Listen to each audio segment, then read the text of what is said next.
शाहीमध्ये निवडणुका लढवायच्या कोणाला सगळ्यांना मुभा असते, पण निवडणुका लढवल्यानंतर मत द्यायचा अधिकार जनतेच्या हातामध्ये असतो. त्यामुळे आणि दर्शन घ्यायला पांडुरंगाचं दर्शन घ्यायला आले आणि त्याच्याबद्दल मला वाटतं मी जास्ती काय भाष्य करणं मला उचित वाटत नाही.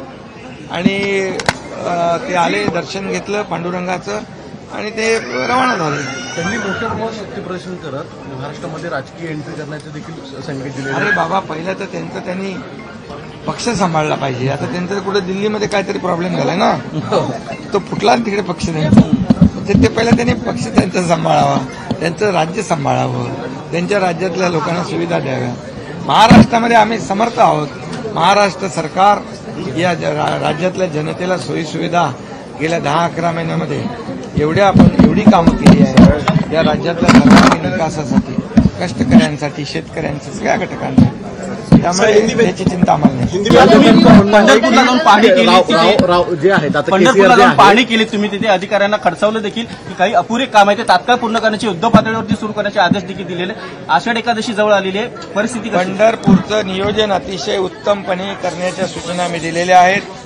तिकडचे आपले पालकमंत्री राधाकृष्ण विखे पाटील यांच्या समन्वयाने गिरीश महाजन आणि तानाजी सावंत हे तिकडचं कामकाज पाहत आहेत. त्यांनी जबाबदारी घेतलेली आहे आणि त्या ठिकाणी हजारो लोक स्वच्छतेसाठी, पिण्याच्या पाण्यासाठी, तिथली दर्शन रांगेसाठी, तिथलं जे सगळ्या ज्या काही सोयीसुविधा आहेत या सगळ्यासाठी त्याची नेमणूक झालेली आहे. त्या ठिकाणी कुठल्याही परिस्थितीमध्ये लाखो जे आपले वारकरी भक्त येतात त्यांची गैरसोय होणार नाही याची संपूर्ण काळजी राज्य सरकारने घेतलेली आहे.